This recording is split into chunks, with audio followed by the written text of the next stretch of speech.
Yo, what is up, everybody? So let's go back again. Another chapter from the story titled The Haunting on X Avenue, written by Joshua Kimball. Remember to use the links in the description below. Show love to the author, like, comment, and subscribe. Chapter 7.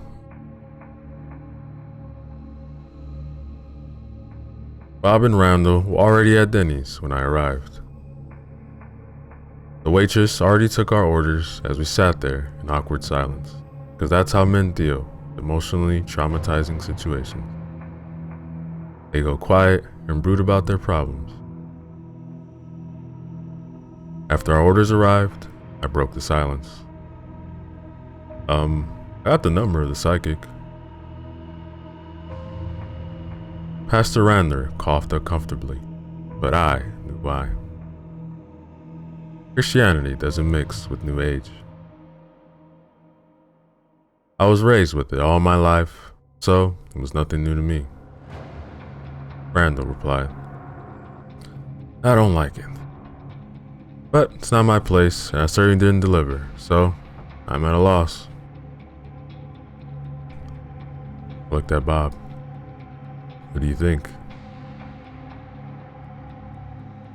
Bob just slid the house key across the table. Look, man, do what you want. I'm not up for this. Do you know, I woke up last night with a shadow trying to smother me? Thought it was just a bad dream. Look, return the key when you have had enough. Look, if you burn the house down, just make it look like an accident, or I'll disavow you. I like you, but I'm too old for getting dragged or whatever else this thing has in mind. Problem gets fixed, the bank will issue up $150 for pest control. Let's just say we got rid of rats officially and not mention psychic, okay? I shook Bob's hand.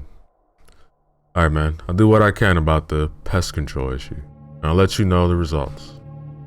I'm gonna call her. Pastor Randall, I use the prayers of your church.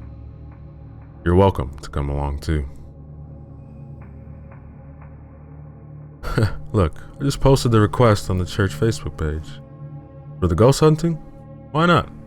This is more fun than a youth group blocking. I made the call. Hello? This is Alicia. Hi, this is Jonathan Campbell. Got your number from Esther, who said that you provide psychic services? Psychic medium? All mediums are psychics, but not all psychics are mediums. My mistake. Are you available to help? I assume that you're talking about the house on X Avenue with all the negative spiritual energy?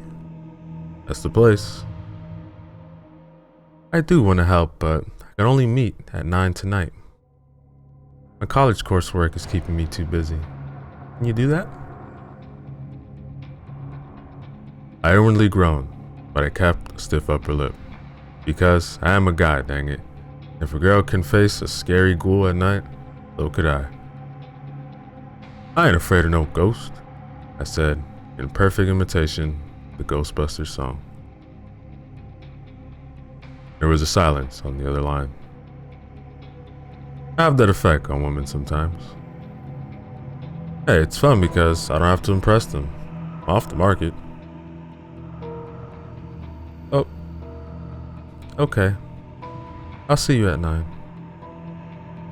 This is serious, right? She asked with a little skepticism. I coughed to buy a little time as I stifled the laugh. Pastor Randall arched his eyebrow at me. I'm sorry, Alicia. Humor is how I deal with stark raving terror. But I promise you that the caretaker, Bob Fraker, can pay you if you're able to keep us and help us take care of the problem.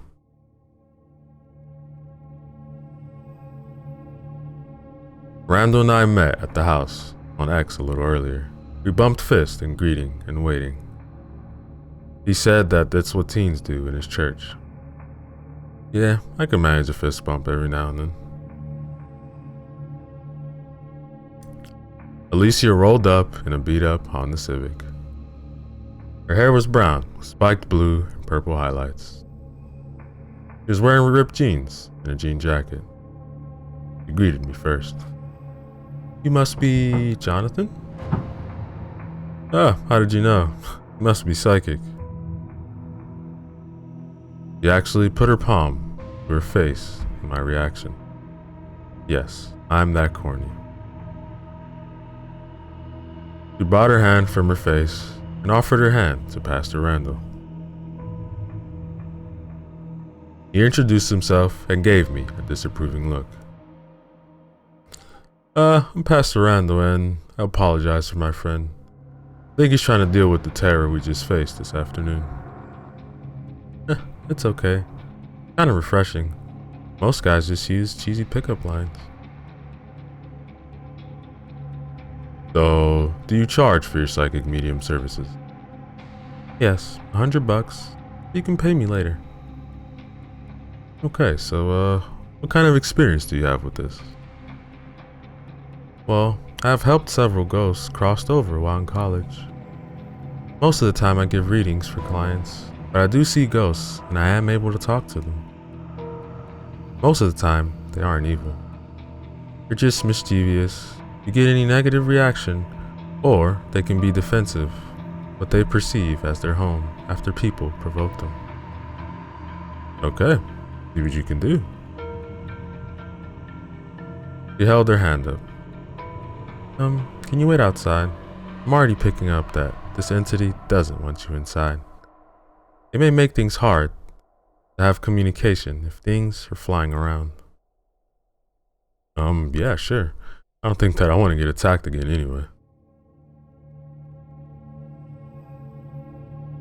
He clicked on her flashlight and walked into the house like it was the middle of the day instead of dark, scary, and full of shadows. I was feeling a little guilty over my feelings of relief at having to stay outside instead of going into the house at night.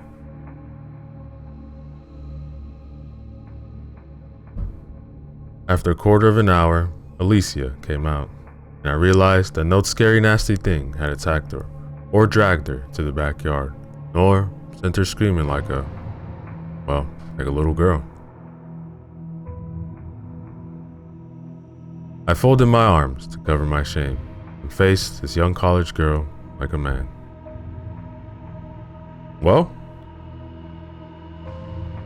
it is a few ghosts, some demons, and a poltergeist. They don't like you, Bob, or Pastor Randall." Okay, so it isn't a ghost."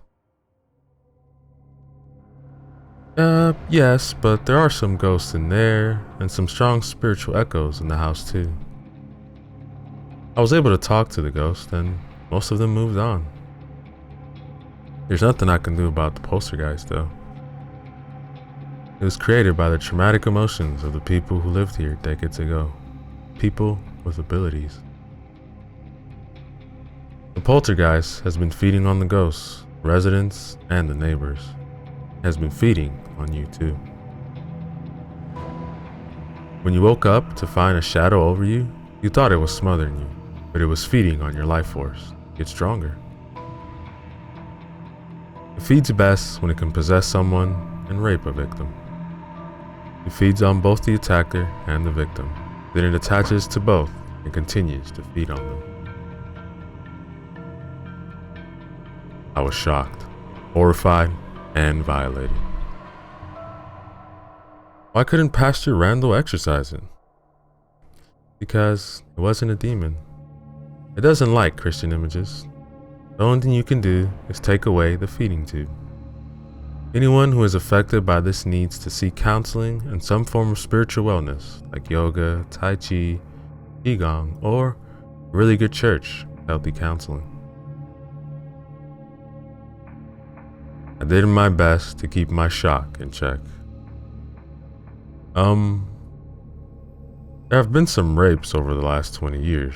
Are you saying that these men could say, "The devil made me do it"? No. The temptation is presented to the person. When they give in to the temptation, the poltergeist can possess them and used them.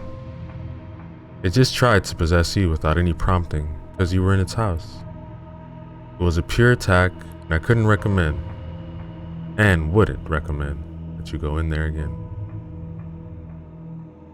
So, what do we do now? Well, I would like a chance to try and move on the other two ghosts. Then I'll sage the house for you. Then it will need to be smudged regularly until the activity stops. Should also have the lamp blessed. That will eventually make the spirit move. But it exists, and that is that. Alright. So, do what you can. I'm gonna go home and get some sleep. Thank you. And we shook each other's hands. Now, ladies and gentlemen, is the end, chapter 7.